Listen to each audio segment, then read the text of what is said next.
we'll move Fraud on here. prescription. We've got running back next. So deeper league options, kind of a mess. Carson Steele's the guy I want.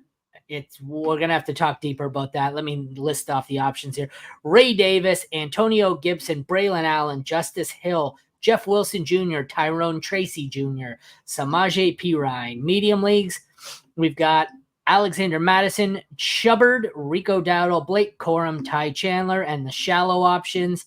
For those of you, I don't know if Zach Charbonnet is rostered, but if he's not, change that.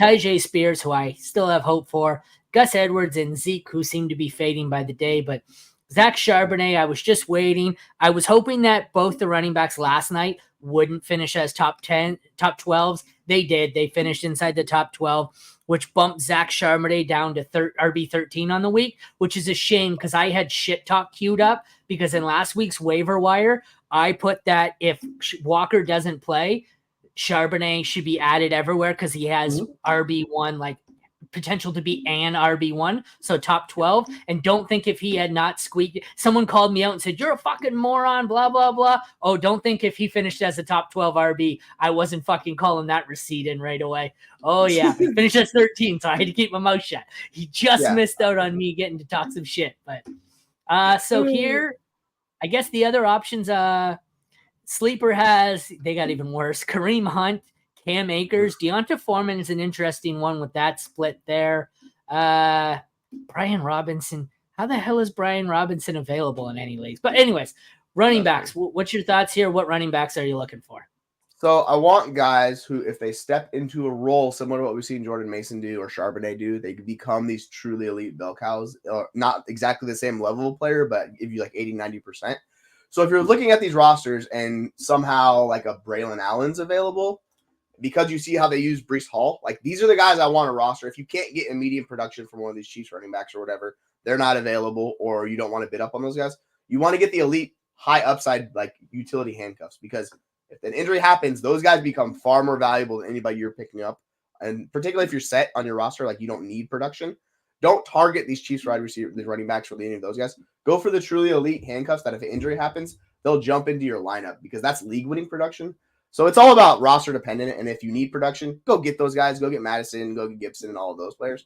But if you don't need production and you're just looking for like moonshots, take the truly elite upside handcuffs because if injury happens, those guys are going to win you leagues, similar to what Jordan Mason's doing in San Francisco right now, or Zach Charbonnet as long as Ken Walker's out. So that's kind of how I would view my roster construction and make it team dependent because obviously if you need production, go get the production.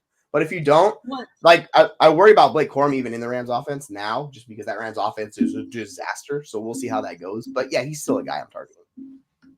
But that I find is the hardest part with doing these waiver wire columns. Mm-hmm. That's why I like to give lots of options for different formats, but it's so team specific. Like if you go in and you tell me I need to win this week, or I can afford to lose a couple of weeks, but I'm looking to load up for the future. It's different options. You tell me I'm in a dynasty league and I'm in a rebuild, or I'm in a dynasty league and I'm second place and I want to contend. It's different options. So it's kind of, we're going to list off everything we think is relevant and you guys kind of tailor what works for your league. Like Carson Steele, it's obviously, I don't think it might be a long-term dynasty stash, but I think he's relevant for me. He's the guy that I'm targeting in all my redraft leagues just because I think he's guaranteed to get some volume here for the next 6 to 8 weeks. Zach Charbonnet, like I said, he's only 68% rostered. I don't know how that's so low. If he's available, I think Walker misses a couple more weeks here. If he's available, I'm taking him. If I need to win this week, if I need to win next week, if I need to rebuild, Zach Charbonnet's a solid target everywhere. I never really liked him as a player, but as we've seen, I think that's a very improved offense. And I think it was, who's the coordinator they lost who's now in Chicago? Was it Waldron? Yeah, from Seattle. Yeah, he's fucking awful. He's the problem. He's why Seattle's offense sucked for 1 year and why Chicago's offense sucks right now. He runs the most boring, bland, bullshit offense you've ever seen, and that's why Seattle looks so much better. It's also a case of, man, I was listening earlier to some of the stuff and watching the highlights of the New Orleans game. Clint Kubiak's doing some crazy shit. 40%. 40% of plays, not only is he using motion, but he's using play action, which is like 8% higher than any other team uses even just play action on its own. It's fucking insane, some of these offenses. So they underestimate, how much of an impact a shitty coordinator can have. And I think you see it in the 1 year where Geno was just awful last year and the Seahawks kind of sucked. And now they look much better. So obviously, Zach Charbonnet, I'm dropping whatever I have to get him. Redraft league, I guess I don't really think it matters if you need to win this week, if you're, whether it's a long-term play. Who's your top option aside from Zach Charbonnet? Is it Carson Steele? It's Carson Steele for me. And what percent of your budget, if it is, are you think you're looking? Like, I don't think there's a 50% guy this week. No, probably not. Like, a lot of these guys are either splitting work like the Chiefs. If I would just, like, if you want a piece of the Chiefs backfield, I would target both of these guys. Because, like, I don't think we know how it's going to shake out. And usually the high-value touches go to the guy who's in the third downs and long distance. That seems like it's going to be P. Ryan, but, like, Steele could do a little bit of that too. So I would target both of these guys with at least, like, 10%. You're probably going to have to go 20 with how people are going to get excited about the Chiefs backfield. But, like, I would target both of them, see if you can get one. Because P. Ryan could be the more valuable guy, like Steele could be. And then they have Hunt. Like, I think Hunt is total dust, but he might get goal line work. And if that happens, I think that hurts Steele more than it does P. Ryan. So I don't mind targeting P. Ryan instead of Steele. But I want both of these guys to see how it shakes out just because, like we said, it's a Chiefs running back. And we saw McKinnon, like, a couple years ago. He was, like, a top 12 running back down the stretch for you. So, like, you can see these guys in bit roles, at least in these offenses, still be valuable for you. So I don't mind throwing a little bit of both of them, honestly. Yeah, I don't think I have any P. Ryan, mainly because I didn't put any bids on him, mainly because he was rostered in most leagues because a few weeks ago he was the thing, so everyone picked him up. But I have a ton of bids, I think, in on Carson Steele, mostly in redraft because Dynasty he seems to be owned everywhere. But my bids are anywhere between 20 and 30%, depending on, like, I've got a couple of flex spots where I've got just injuries. And I had at one point I had Devon Vele, I had Alan Lazard in there. I can't even remember what shit heap I started last week, but I'm sitting there and I'm going, fuck it. If I have the potential starting, even if he loses the passing downs work to P. Ryan, I don't think it's an issue. Kareem Hunt, because they didn't sign him, they brought him in.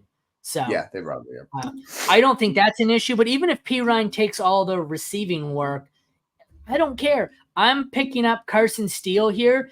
If he gets 10 to 15 touches a game and can give me flex production and keep my season alive until I get back Debo's and CMCs, I'll put up 30% for that. It doesn't matter to me. Other than that, like, make the bid. Like, Braylon Allen's go ahead. Yes. I was gonna say, like, if you need the production, go for it. And, like, to your point on Braylon Allen, who you're about to talk about, like, that's a truly elite handcuff running back because we see how they use Brees. It's not going to be Brees, but if you give me 90%, 80% of Brees, dude, that's still a freaking top 12-ish running back. So, like, I want those guys. Like, I'll throw money at Tracy, who's on the list.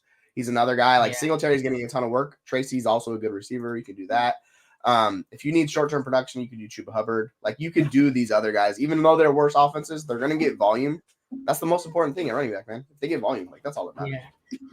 Yeah, there aren't too many high priority options this week at running back. Like I said, if Charbonnet is available in your league, I assume he's not. If he is, go get him. He's worth 50%. I'll pay up for him. He's an elite handcuff who looks like he's already cashed in on the handcuff lottery. It's like Mason. If Mason's available, at this point he shouldn't be. Go get him. My money is mostly going on Carson Steele. Having said that, like I said when I started the show, I've had 75% budget bids on Carson Steele. Then I reined it into 10. I'm falling somewhere around 20 to 25%, but it's league specific. Like I said, if I'm desperate for a flex or a running back, I don't care if I have to spend 25% of my budget to buy a couple of weeks here. I'm trying to be a little more aggressive early on. I found in the past, I'm traditionally the guy where I'll get to the end of the season and it's like, well, fuck, I have all this money left and I don't need it. So, yeah, because by halfway point, half the teams aren't bidding anymore. And then when you get to the playoffs, there's like 4 or 6 teams. So I'm trying to be a little more aggressive here. And I would say just running backs in general, they're so much more valuable. Like, particularly this year, we're seeing how running backs are used. I want my bench just to be loaded with running backs that have upside if an injury happens or whatever. So I would just target as many running backs as you can. Because if you get the injury lottery, like you get Mason or you get Charbonnet, like that's a guy that's a difference maker for you in your lineup. So yeah, I want all the running backs potentially.